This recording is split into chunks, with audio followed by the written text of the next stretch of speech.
Welcome to Food, Wine, Pets Travel. I'm Kay Brown. Hear that?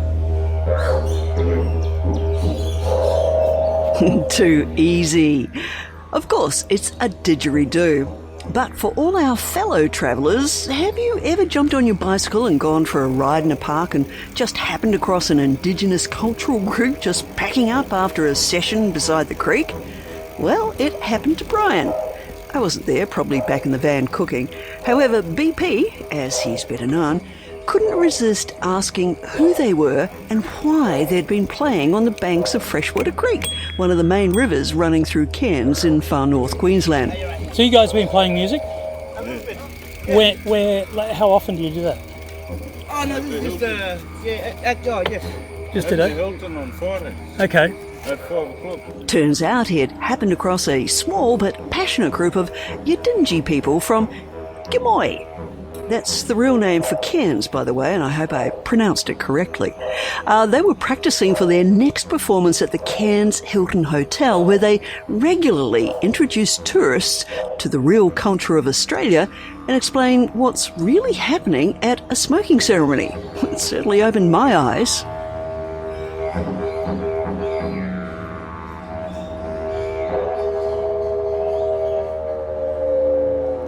Tell me about the group, the name of the group, why you started it and what you're doing. Our group is named Minjil, Minjil. Yep. Minjil is the sparks that come from the fire. You know those little, tiny little embers that come from the fire. Yep.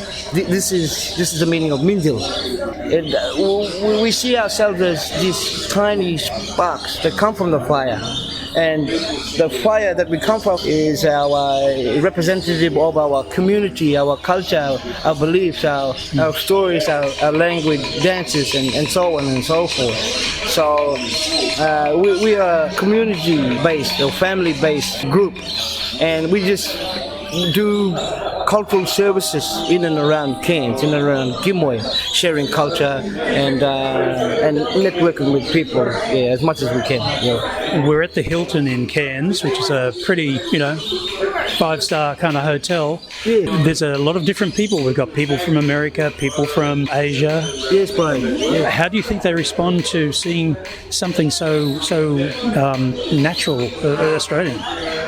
Look, the responses that I can see on their faces anyway, while we are doing, the performance and encouraging them to know about the ceremony is I think a new sort of venture for them.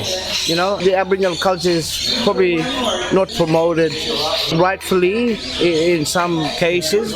Well, what we try to offer is an honest sort of true sort of representation of our beliefs and culture. It's really education. Really is what we want to do and develop, especially with our younger generation.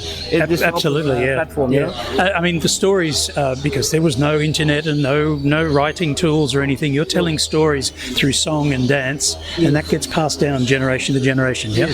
Yes, of course. Yeah. And these stories were not just singing songs or just dances for entertainment value.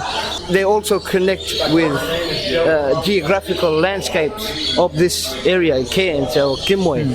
So it gives another learning mechanism or tool for the audience and our younger generation. Yeah, exactly. Well, I thoroughly enjoyed it. I know the people here enjoyed it. It's not all about storytelling though, is it? Sometimes you'll just dance and sing for fun, as it were. Will you? Yes, of course. In our own time, we will dance and sing. Of course. That's always a part of a happy life, isn't it? Of course. And how are the young people in your community responding to this? Are they getting involved in this, or are they being drawn away from it with other things?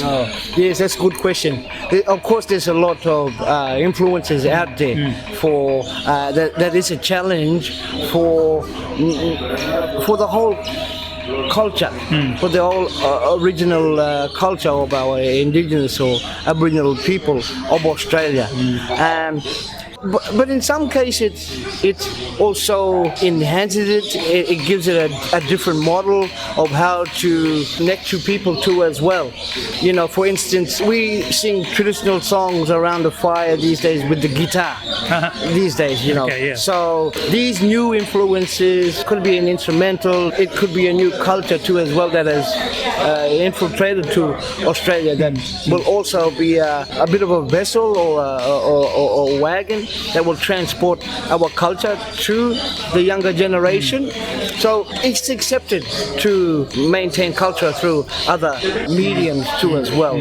Film, other different kinds of music. But in essence, what we really want the younger generation and our audience to gather is the connection with our language and spirit and our culture and what that means to us with the land.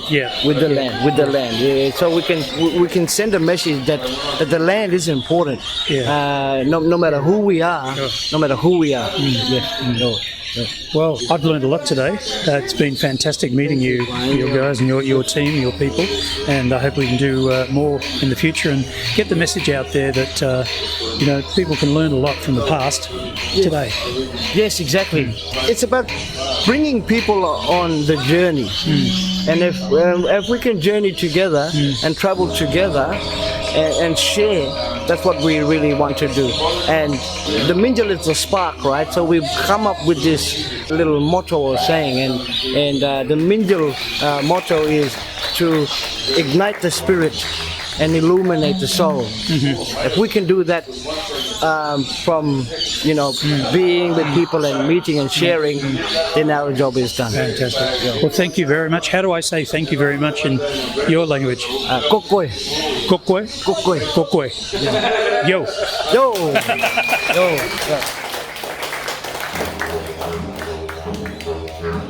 Thank you for your time this evening. It's a great pleasure to be here in front of you guys. Welcome to Gimuy. Welcome to Cairns. Welcome to Hilton. No way. I'm a